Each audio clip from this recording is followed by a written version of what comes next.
I'm Imani K. Brown. I am the founder and creator of Little Ink Play Shop, a concept tattoo studio. It is a tattoo therapy studio where we indulge in helping people heal by uncovering their self-image.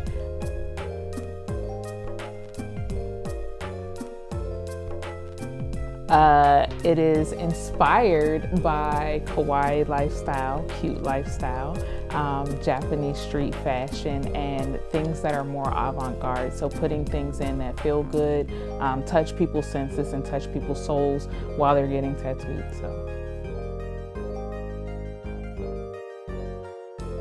I became a tattoo artist, or I got attracted to tattoos as a self-harmer, as a cutter.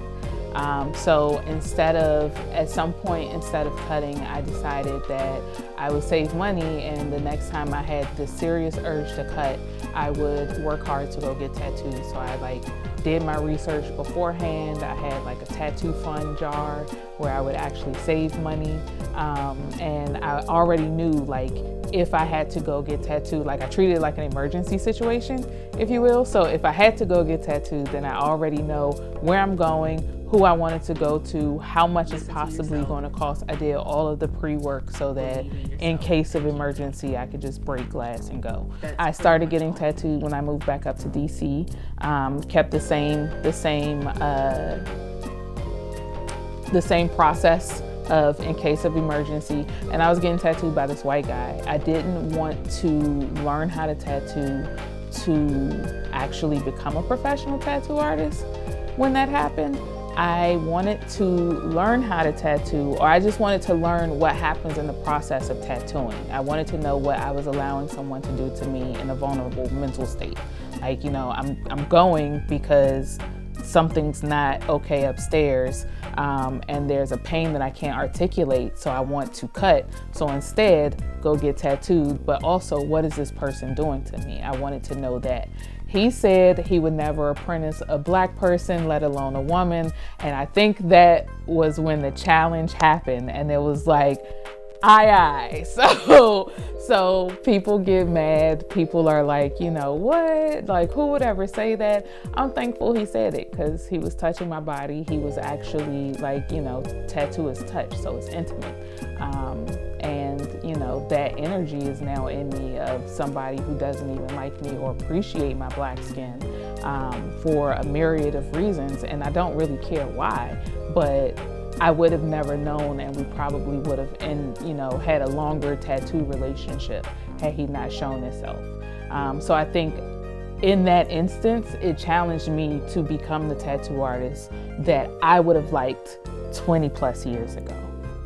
I think in a lot of times and in a lot of ways, especially for Black people, we get tattooed as a way to escape, as a way to emote, as a way to just kind of put things out. But it's a vulnerable but not vulnerable dichotomy that happens there. And somehow I see the same thing that happens in Kawaii culture, where you feel protected. It feels like a very safe space in here, but also it's a very vulnerable space. People can let their feelings out. They'll touch something and they may cry. So the fact that Kawaii culture makes it vulnerable to where it actually touches you and brings something emotional out of you, but also creates a very safe space for those emotions to happen, I think is what I saw when I started fusing Kawaii culture with tattoos.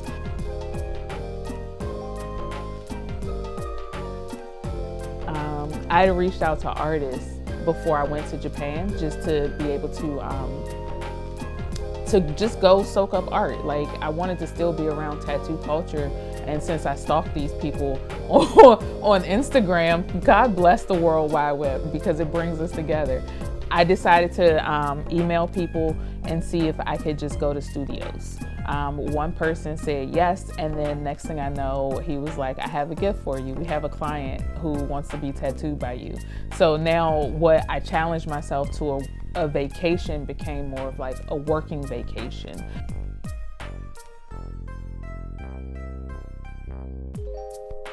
Shop Gal, the memoir, is my baby, the hope, happiness, and happenstance of dream chasing. So it's how do I explain this?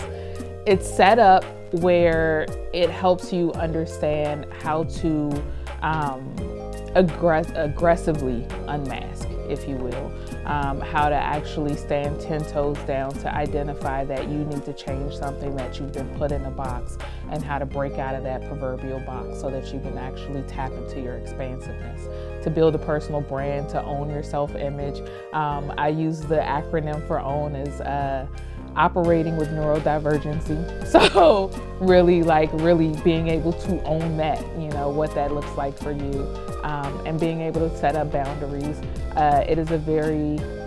It's a memoir, but it's also a roadmap for artists and creatives, especially people who are just navigating and finding their way to their own unique voice. So how do you actually become more individualistic in a herd like society, or even in a tribe? Like, how are you individualistically tribalistic, if you will? Sounds dichotomous, right?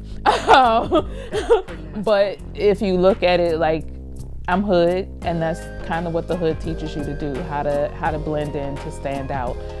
And that's what the book is really about. It's really about how I've learned how to keep myself safe by blending in, how to create boundaries, and then how to step out and stand 10 toes down in that.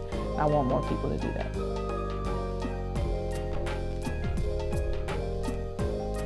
The next big challenge is going to be the clinical research and development that we want to embark on, to actually put the science behind tattoo therapy and enter tattoo therapy into more of the academic world. So we talk about tattoos all the time, and people see it all the time in terms of like the psychological effects of tattoo.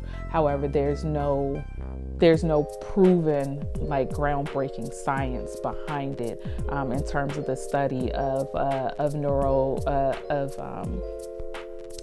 neuropaths and releasing those happy neurotransmitters that happen with pleasure and pain. So we see it a lot of times, and we talk about it in other ways, but now how does that work with tattoo? And then how does that clinical research and development support Black tattoo journeys and Black people's mental health long term and their own healing journey? So how do we